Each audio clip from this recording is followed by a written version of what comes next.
कत्तलीसाठी जनावरांची अवैध वाहतूक करणारा ट्रक जप्त. 20 गोवंश जनावरांची सुटका, चालकासह दोघांवर गुन्हा दाखल. पुराणा पोलिसांची मोठी कारवाई. कुरडखेडा गडचिरोली जिल्ह्यातील पुराणा पोलीस स्टेशनच्या हद्दीत कत्तलीच्या उद्देशाने गोवंश जातीच्या जनावरांची अत्यंत निर्दयीपणे आणि बेकायदेशीर वाहतूक करणारा एक ट्रक पोलिसांनी पकडला आहे.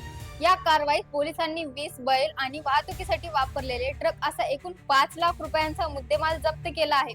या प्रकरणी 2 आरोपी विरुद्ध गुन्हा दाखल करण्यात आला आहे.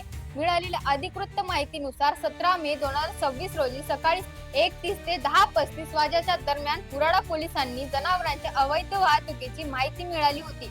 या माहितीच्या आधारे पोलिसांनी पथकांच्या मौजाखोरची ते कुरडखेडा जाणाऱ्या डांबरी रोडवर 500 मीटर पूर्व दिशेला सापळा रचला. संशयास्पद वाटणारा एक टाटा 1909 कंपनीचा 6 चाकी ट्रक क्रमांक MH18 AA 9747 थांबून पोलिसांनी त्यांची पंचासक्षम तपासणी केली. अत्यंत निर्दयीपणे वाहतूक. पोलिसांनी ट्रकची तपासणी केली असता ट्रकमध्ये कत्तल करण्याच्या उद्देशाने कोणतीही परवानगी न घेता अवैधपणे 20 गोवंश जातीचे बैल कोंबले असल्याचे आढळून आले. प्राण्यांची उंची, रुंदी व जाडीच्या मानाने ट्रकमध्ये पुरेशी जागा नव्हती. प्राण्यांच्या साधी हालचालही करता येणार नाही अशा अत्यंत क्रूर आणि निर्दयी स्थितीत त्यांना डांबविण्यात आले होते. या प्रकरणी पोलिसांनी 2 आरोपींवर गुन्हा दाखल केला आहे.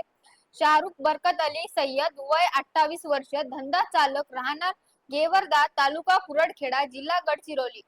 जमील पठाण, राहणार गेवरदा, तालुका कुरडखेडा, जिल्हा गडचिरोली. फिर्यादी बळीराम सखाराम पदा, वय वर्ष 55 वर्ष, व्यवसाय नोकरी, पोलीस उपनिरीक्षक, पोलीस स्टेशन पुराडा यांच्या तक्रारी विरुद्ध आरोपींवर प्राणी संरक्षण कायदा 1995 सुधारितचे कलम 5A 1911 सह प्राण्यांच्या निर्दयीपणे वागविण्यास प्रतिबंधक अधिनियम 1960 च्या कलम 11A छ अन्वये गुन्हा नोंदविण्यात आला आहे. पुढील तपास पुराडा पोलीस स्टेशनच्या पोलीस हवालदार सुमेश खंडसे करत आहेत.